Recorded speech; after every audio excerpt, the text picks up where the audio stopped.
Hey everyone, welcome back to the podcast. I get DMs about this at least once a month. I can't stop thinking about my spouse's past. I know they've repented. I know the atonement covers it, but I can't get these images out of my head. Now, sometimes it's the wife who's struggling with her husband's sexual history. Sometimes it's the husband who can't stop asking questions about his wife's past. And sometimes, and this is the really painful one, it's the spouse who makes the comments about how things were different with previous partners. Now, there's another version of this message that comes just as often, usually late at night. Something like, I've been married for 18 years. My husband doesn't know that I had a sexual partner before him. I repented. I talked to my bishop. I thought that was enough, but the guilt is eating me alive. Do I tell him now? Will it destroy everything that we've built? This issue sits at the intersection of faith, anxiety, and intimacy. And it's causing real pain in marriages from multiple angles. So let's talk about what's actually happening here and what you can do about it, whether you're the one struggling with your spouse's past or the one carrying a secret about your own. So, when you're lying in bed next to your spouse and suddenly you're wondering if they've been thinking about someone else, or when you're in the middle of sex and you start comparing yourself to a person you've never met, that's not really about their past. It's about your present anxiety. Your brain is trying to find certainty in an uncertain situation. You want a guarantee that you're enough, that you're the best they've ever had, that they've never experienced pleasure like this before. But no amount of information will ever give you that certainty. You could ask 1,000 questions and still find something new to worry about. So Rachel found this out the hard way.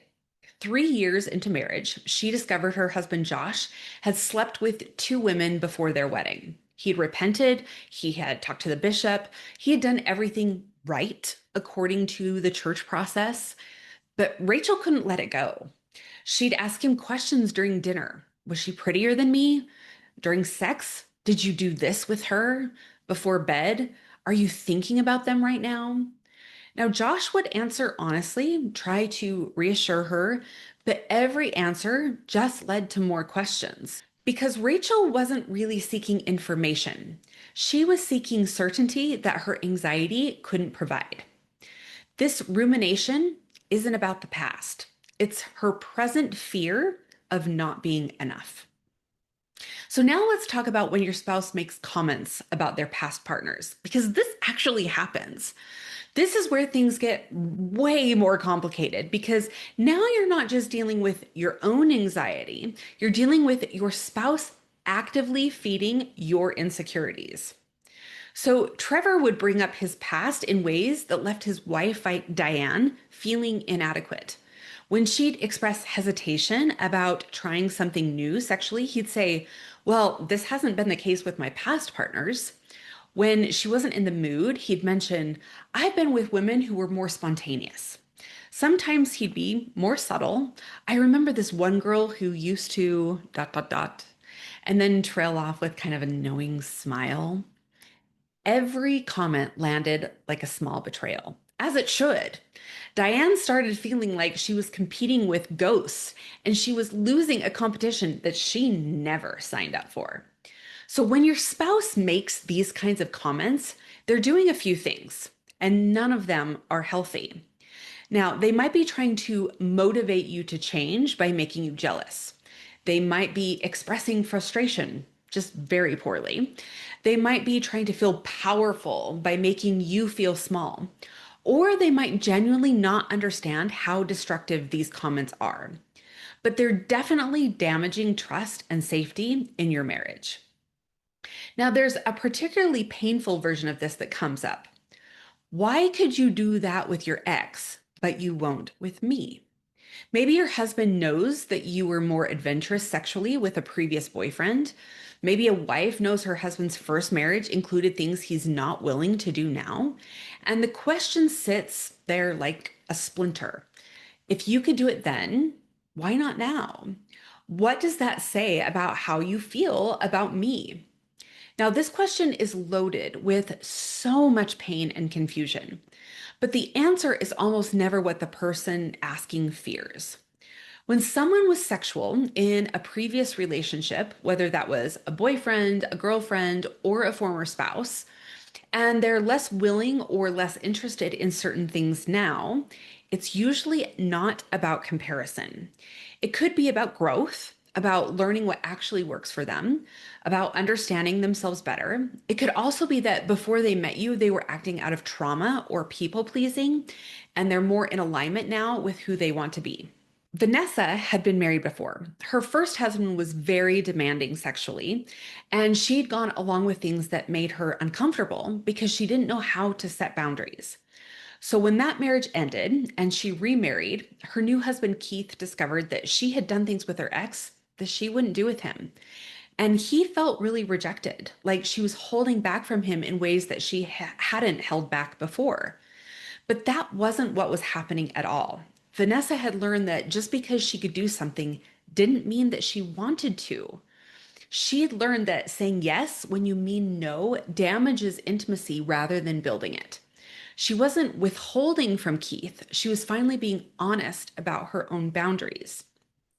Or sometimes the opposite happens, okay? Someone who kept strict boundaries in previous relationships finds that in their marriage, with the safety and commitment of that covenant, they're able to explore and be more open. And their spouse wonders, why am I special? What's different now?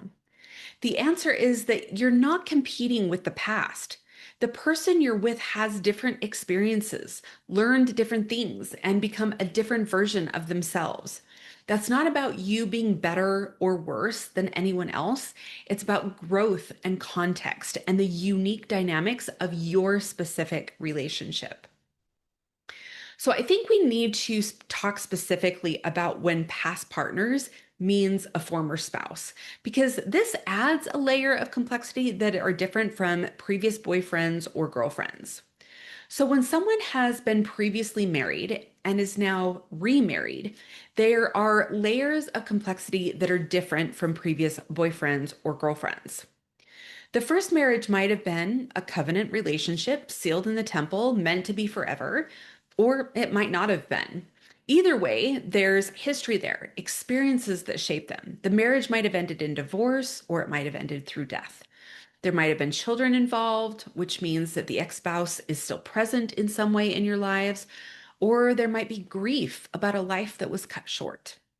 And sexually, that first marriage probably included years of learning each other, developing patterns, building a sexual relationship that's different from a shorter relationship or an isolated sexual encounter.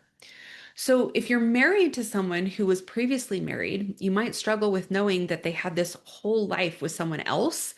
They made the same promises to that person that they made to you. They built intimacy with someone in ways that they were supposed to be reserved for marriage. And if you're the person who was previously married, you might struggle with guilt about that first marriage, grief about what you lost, or confusion about how to navigate your spouse's feelings about your past. So, Gregory's first wife, Anna, had been married before.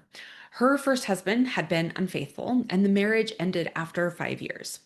Now, when Gregory and Anna got married, he knew intellectually about her past, but emotionally, he struggled with it constantly. He'd see old wedding photos when they were at her parents' house. He'd hear stories about when Anna was married before. He'd wondered if she compared him to her ex in bed. And what helped Gregory was realizing that Anna's first marriage, as painful as it was, had shaped her into the person that he loved. She'd learned things about herself, about relationships, about what she truly wanted, and she'd become more resilient, more aware, more capable of choosing him fully. Her past wasn't competing with him, it had prepared her for him. So, in church culture that emphasizes sexual purity before marriage, there's often this unspoken expectation that if someone made mistakes, repented, and got married in the temple, the past should just disappear. Like it never happened. Like those experiences don't exist in their memory banks.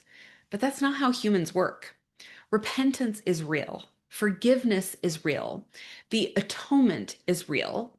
And none of that erases the fact that experiences shape us, including sexual experiences. Now, when someone has had previous sexual partners, those encounters don't just vanish from their brain. They might not think about them often or at all, but the experiences existed. And sometimes, in the middle of working through sexual issues in marriage, those memories might surface. And this creates a painful tension. You believe in repentance and the atonement, but you're still struggling with the reality that your spouse has a sexual history. And then you feel guilty for struggling because doesn't your struggle mean you don't really believe in forgiveness? No, it doesn't mean that at all. Believing in the atonement doesn't mean you automatically feel nothing about your spouse's past. It means you're choosing not to hold their past against them as a moral failing. Those are two completely different things. You can fully believe someone has repented and be forgiven by God while still working through your own emotional reaction to information about their past. Your feelings aren't a referendum on the atonement. They're just feelings, and feelings need to be processed, not just believed away. Let's talk about something that happens sometimes that's really destructive. When the spouse who maybe kept the law of chastity uses that obedience as a weapon against the spouse who didn't. Now, even when someone has fully repented, even when you say that you've forgiven them, even when you claim to believe in the atonement, you might find yourself holding their past over their head. Sometimes you do this with words, using it to win arguments, bringing it up when you're angry, making them feel perpetually indebted to you for accepting them despite their past. But sometimes you don't even have to say anything. It's the energy that you give off, the way that you look at them when certain topics come up, the sigh when they talk about intimacy, the subtle withdrawal of warmth, the unspoken judgment that hangs in the air between the two of you. Well, at least I was faithful to our marriage from the beginning. I saved myself for you, but you didn't save yourself for me. After everything I've forgiven you for, the least you could do is this. That is not belief in the atonement. That is keeping a record of wrongs that's supposed to have been wiped clean. Isaiah had waited. He'd kept the law of chastity through his teenage years, through the years of dating. And when he married Lauren, he was proud that he could come to her without any sexual sin in his past. But Lauren had made mistakes. She had slept with her college boyfriend before breaking up with him and going through the repentance process.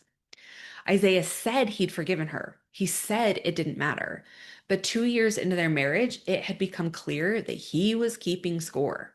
When they'd fight about anything, money, in-laws, housework, he'd eventually bring up her past. I'm not the one who made mistakes before marriage. Maybe if you'd made better choices before we'd met, you'd understand commitment. Lauren finally confronted him in a counseling session. You say you believe in the atonement, but you're acting like Christ's sacrifice wasn't enough to cleanse me. You're acting like you're more merciful than God. Either you believe I've been forgiven or you don't, but you can't keep using my past as ammunition. And she was right. Isaiah had been using moral superiority as a way to maintain power in the relationship. He'd convinced himself it was righteous judgment when really it was just judgment. So let's get specific about what's happening in your brain when you can't stop thinking about your spouse's past. This is important because understanding the mechanism helps you interrupt it. So your brain perceives the unknown aspects of your spouse's past as a threat. Not a physical threat, but a threat to your sense of security in the relationship. So your brain does what it's designed to do with threats. It keeps bringing your attention back to them, trying to solve the problem. The rumination feels productive. It feels like if you just think about it enough, if you just understand it completely, if you just ask the right questions, you'll finally feel okay. But rumination doesn't solve anxiety, it feeds it. Every time you ruminate, you're actually strengthening the neural pathway that tells your brain, this is important, this is dangerous, this needs your attention right now. You're training your brain to be more anxious, not less. So Jennifer would spend hours at night after her husband fell asleep scrolling through ex-girlfriends' social media profiles from years ago. She'd study their faces, their trips together, trying to imagine what their relationship was like. She'd create elaborate stories in her mind about their sex life, stories she had no evidence for, but that felt absolutely true in the moment. And the more she did this, the worse she felt. And the worse she felt, the more she needed to do it, like scratching an itch that only gets more inflamed the more you scratch it. So, if you're the one who can't stop thinking about your spouse's past, you need to recognize that this is primarily your work to do. Yes, your spouse needs to support you and set appropriate boundaries, but the rumination is happening in your brain, which means you're the one who needs to learn to manage it. So, first, stop asking questions. I know this feels counterintuitive. Your brain is screaming that just need this one more piece of information, one more detail, and then you'll be able to relax. But that's not true. Every question you ask gives you temporary relief, followed by more anxiety. So instead, when the urge to ask a question comes up, just notice it, name it. I'm having the urge to ask about his past again. And then make a different choice. Go for a walk, text a friend, do literally anything except ask the question. Second, interrupt the rumination with something called cognitive diffusion. So when you notice yourself spiraling into thoughts about your spouse's past, try this. Say the thoughts out loud, but add, I'm having the thought that in front of them. So instead of, he's probably comparing me to her right now, saying, I'm having the thought that he's probably comparing me to her right now. I know this is tiny, but that shift creates distance between you and the thought. It reminds you that thoughts are just mental events, not facts. Third, build your own sense of security that isn't dependent on being the best that your spouse ever had. This is deep work, and it might require working with a coach or therapist, but it's essential. Your worth isn't determined by comparison. Your value in marriage isn't measured by whether you're better in bed than someone from your spouse's past. So Connor spent 6 months working on this. Every time he felt the jealousy rising about his wife's previous relationship, he'd write down 3 things he knew were true. She chose to marry me. She shows up for our relationship every day. She's building a life with me, not with him. Now, over time, these truths started to feel more solid than his anxious questions. Now, if you're the spouse with the sexual history and your partner keeps asking questions, you're in a difficult position. I know. You want to be honest and transparent, but you're also watching your attempts at honesty fuel more anxiety. So you need to set boundaries around these conversations, not because you're hiding something, but because answering endless questions doesn't actually help your spouse heal. It makes the problem worse. So you can say something like, I love you and I want you to feel secure in our marriage. I've answered your questions honestly because I want to be transparent with you. But I'm noticing that the more we talk about this, the more anxious you seem to get. I think we need to take a break from these conversations and maybe get some help working through this together. Now, this isn't shutting down communication, it's redirecting it to something more productive than feeding the anxiety cycle. You also need to be extremely careful about any comments that could be construed as comparison. So even if you think you're being subtle, even if you think you're sharing a memory, any reference to past sexual partners is likely to land wrong. If your spouse is making comments about how things were different with past partners, that's a different situation entirely. That's not just their past causing you anxiety, that's them actively undermining your security in the relationship. And this needs to be addressed directly and immediately. So you can say, when you make comments about how things were with your past partners, it makes me feel like I'm failing at being your spouse. It damages my trust in you and makes me not want to be sexual with you. I need you to stop making these comparisons, period. Now, if they push back with something like, I'm just being honest, or you're too sensitive, that's a red flag. Honesty doesn't require comparison. You can be honest about what you want sexually without referencing past partners. Now, if they continue after you've set this boundary clearly, that's not just a communication issue, that's a respect issue. And it might be time to bring it up with a marriage therapist or coach who can help them understand why this behavior is so destructive. So Stephanie's husband kept saying things like, well, my college girlfriend never had the problem with this. Finally, Stephanie said, I need you to hear me. Every time you compare me to her, you're telling me I'm not enough. And if you keep telling me I'm not enough, eventually I'm going to believe you. And this marriage is going to be in serious trouble. This stops now. Now, after that, he finally heard her and he stopped because she made this clear that this was not a small issue and it was a make or break boundary. Now, let's flip this entirely. What if you're not the one struggling with your spouse's past? What if you're the one who has a past that you never disclosed? What if you're carrying a secret that is eating you up inside? Most people who don't tell their spouse about previous sexual partners aren't trying to be deceptive. They're operating from a specific understanding of how repentance works in our faith tradition. You went to your bishop, you repented sincerely, you felt the weight lift, you experienced what you believe was God's forgiveness and the power of the atonement making you clean. And somewhere in that process, maybe from the bishop, maybe from church culture, maybe from your own understanding, you absorb the message that once you've repented, the past is erased. It's as if it never happened. Why would you need to tell your spouse about something that had been washed away? So, Christina was 19 when she slept with her boyfriend. The relationship ended badly. She spent months working through repentance, feeling like she'd never be worthy again. When she finally felt forgiven, she made a promise to herself she would never let that mistake define her. When she met Michael 2 years later, she didn't tell him, not because she was trying to hide something, but because she genuinely believed that bringing it up would be giving power to something that God had already wiped clean. They got married, they had kids, they built a life, and for 15 years, she barely thought about it. Until recently, when her teenage daughter started dating. And Christina found herself giving advice about intimacy and boundaries. And suddenly, the secret felt very heavy again. She'd built a marriage on what felt like a foundation of honesty, except for this one thing that she'd never said. Now, if you're sitting on this secret right now, let's be honest about what you're actually afraid of, because understanding your fears helps you think more clearly about what to do. You're afraid they'll feel betrayed, that they'll say you lied to them, that your whole marriage was built on deception.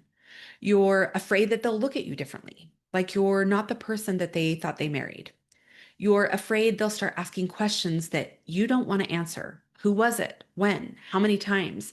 Details you've worked hard to put behind you that is suddenly being dragged back to the surface. You're afraid they won't believe that repentance was real, that they'll think if you really repented, you would have told them before you got married. You're afraid they'll compare themselves to your previous partner and feel inadequate. Or worse, that they'll feel like they were your second choice, your backup plan. And underneath all of that, you're afraid they'll leave, that this information will be the thing that breaks your marriage. Brian carried this secret for 22 years. He'd had two partners before his wife Claire, both before his mission. He'd been through the repentance process, felt resolved about it, and made what he thought was a faithful decision not to burden Claire with this information about a past that no longer mattered.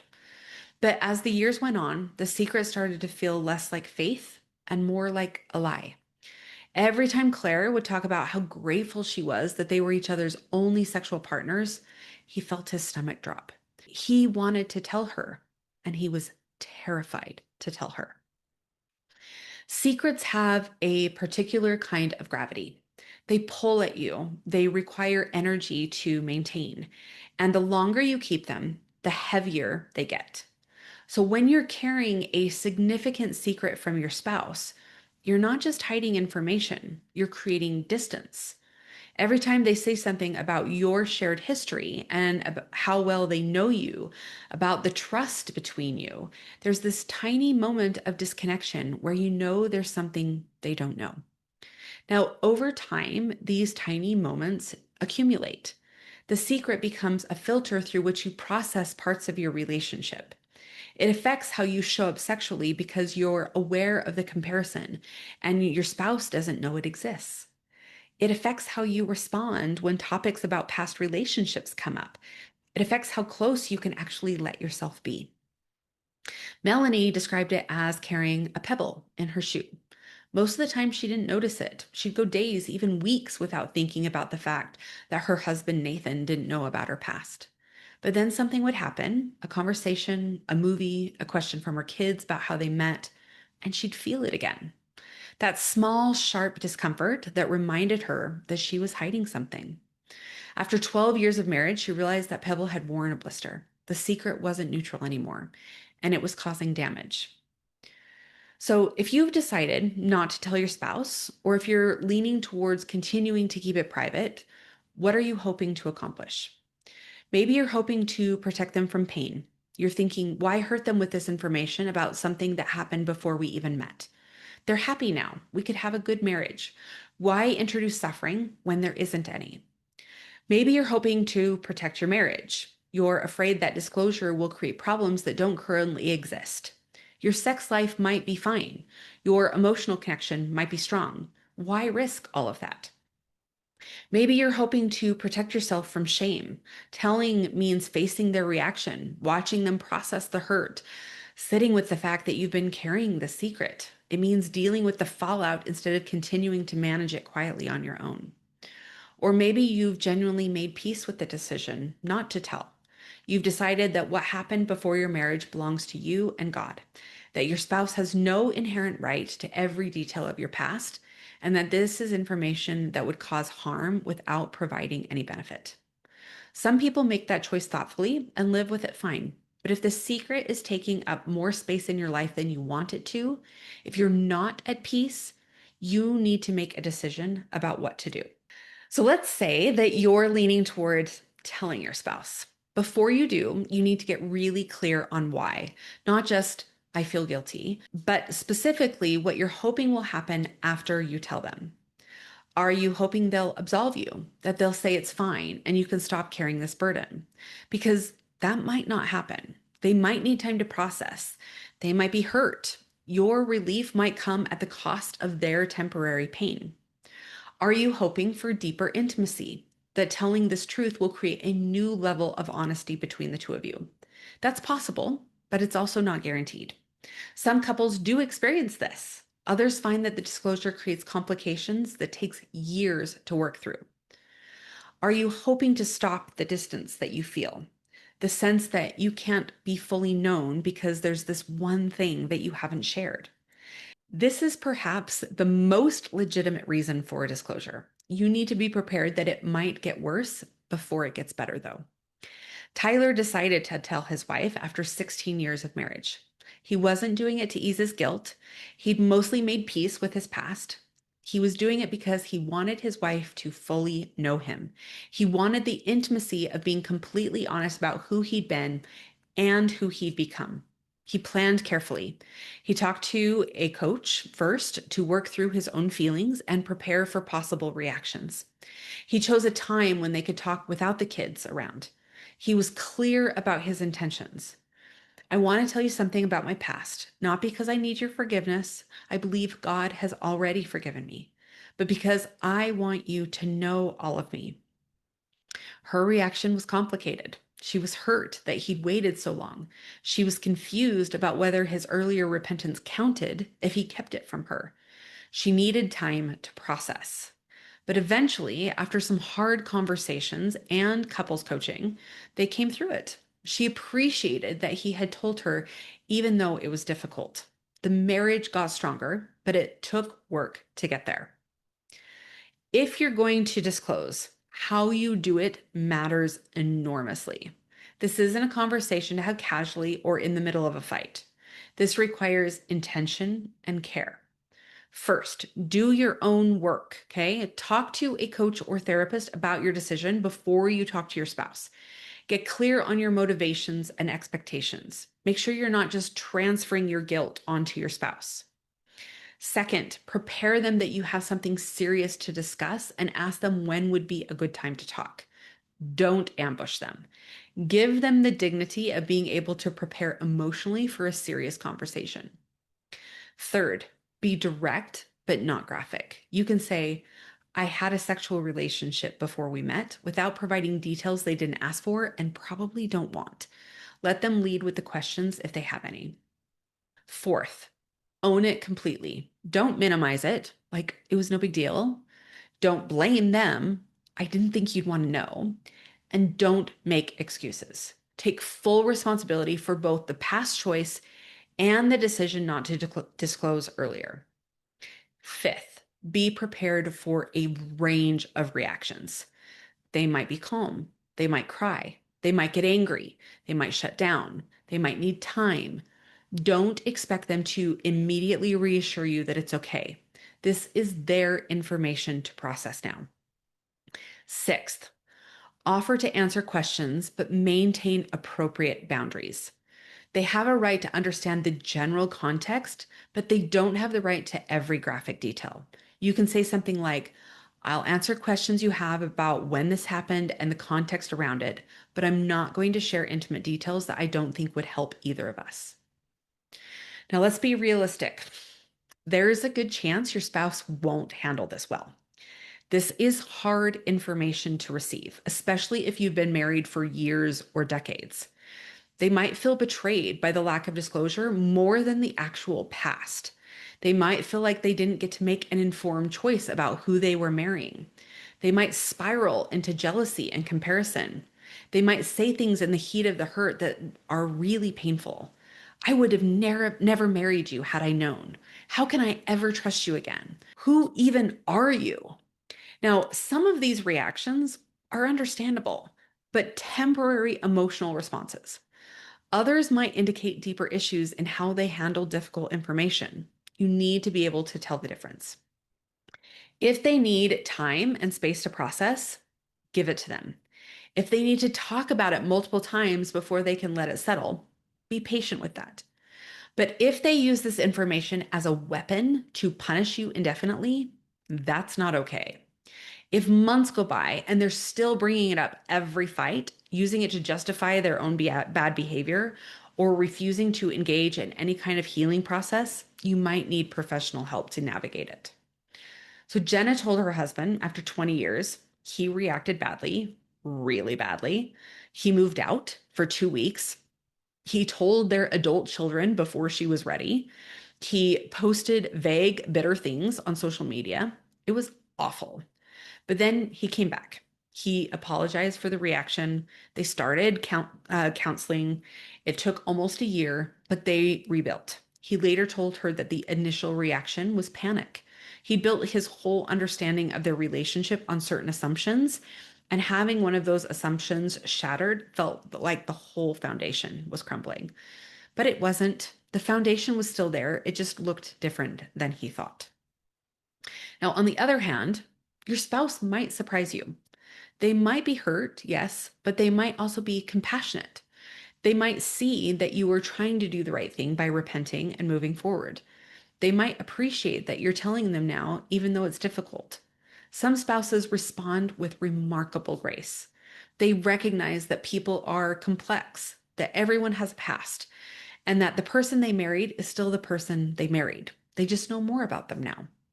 This doesn't mean there won't be any processing or adjustment. Even the most gracious responses still include working through feelings. But some couples find that this disclosure, handled well on both sides, actually deepens their trust and intimacy. When Nicole told her husband Sam after 14 years, he cried. But he cried because he hurt for what she'd carried alone all of those years. He told her he wished she'd felt safe enough to tell him sooner. They talked for hours. He asked some questions. She answered where she felt was appropriate. And then he said something that changed everything for her. I love you. I loved you yesterday when I didn't know this, and I love you today now that I do. You're still the same person. The disclosure brought them closer because it removed a barrier Nicole hadn't fully realized was there. Now, not everyone decides to disclose, and that's a choice too. Some people, after careful thought and maybe professional guidance, decide that the harm of disclosure would outweigh any benefit. If you make this choice, you need to really make it.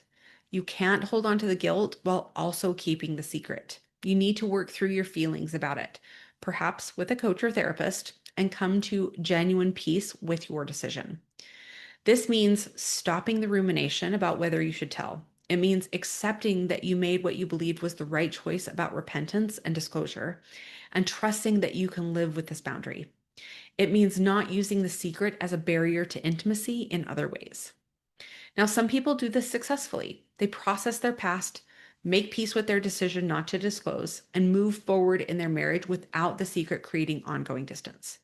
They've decided that the past is truly between them and God, and their spouse doesn't need to carry the knowledge of it. But if you can't get to that place of peace, if the secret continues to create distance and guilt, then you haven't really made a choice. You're just avoiding one. Throughout all of this, whether you're struggling with your spouse's past or carrying a secret about your own, there's this underlying faith question about how the atonement works. Is repentance real if you didn't tell your spouse? Does struggling with your spouse's past mean you don't believe in forgiveness? Let's separate some of those things that often get so tangled together. Repentance before God and honesty in your marriage are related, but not identical. The atonement covers sin, that's between you and God. Your spouse's knowledge of your repentance doesn't affect its validity. But separately, you can be honest or not honest with your spouse about your history. That's about the foundation of your marriage and how you've chosen to build trust. Both things matter. Both things are real, but they're not the same thing. And for those struggling with a spouse's past, believing in the atonement doesn't mean you automatically feel nothing about your spouse's history. It means you're choosing not to hold their past against them as a moral failing. Those are two completely different things. You can fully believe someone has repented and be forgiven by God while still working through your own emotional reaction to information about their past. Your feelings aren't a referendum on the atonement.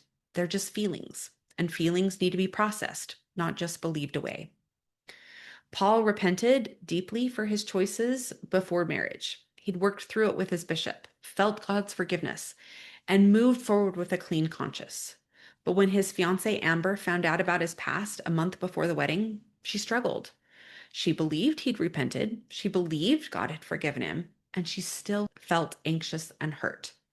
She felt terrible guilt about her feelings, like she was judging him even though she knew he'd been forgiven. And a wise therapist told her, God's forgiveness of Paul doesn't obligate you to have zero emotional reaction. You're allowed to have feelings while still believing in the atonement. Give yourself permission to work through this. Now, if this issue is active in your marriage right now, from either direction, you need a plan, both of you, because this doesn't get better by accident. It really doesn't. So, for the person struggling with their spouse's past, commit to stopping the rumination. No more questions, no more digging, no more late night social media stalking. When the thoughts come, and they will, just notice them, name them, redirect your attention, get professional help if you need this. This is worth investing in. And if you've been using your moral superiority as a weapon, stop right now. If you truly believe in the atonement, then you need to let your spouse's past stay in the past where Christ had already put it. Holding someone's repented sins over their head isn't righteousness, it's cruelty. For the person with the sexual history that's known, be patient with your spouse's processing while also maintaining boundaries around how you'll engage with repeated questions. Be scrupulous about never comparing your spouse to past partners, even in your own mind. Focus on building the life that you're creating now. And if your spouse asks why you could do something with a previous partner but won't with them, be honest. I'm not the same person I was then. I've learned more about myself and what I actually want. This isn't about you being less than anyone else. It's about me being more honest with myself and with you. And for the person carrying a secret, make a decision. Get help thinking it through if you need to, but stop living in this painful liminal space where you're neither at peace with keeping the secret nor moving toward a disclosure. Choose a path and commit to it. And for all of you, work on building security in your relationship that isn't based on being each other's only sexual experience. Build it on trust, on showing up consistently, on choosing each other every day. That's stronger than any fantasy of sexual exclusivity anyway. Brandon and Lisa did this work. It took them almost a year. There were setbacks, times when Lisa would spiral back into questioning, times when Brandon would get defensive, but they kept coming back to their commitment to move forward together. They got help. They learned to recognize the anxiety patterns and interrupt them. They built new, healthier ways of talking about their relationship.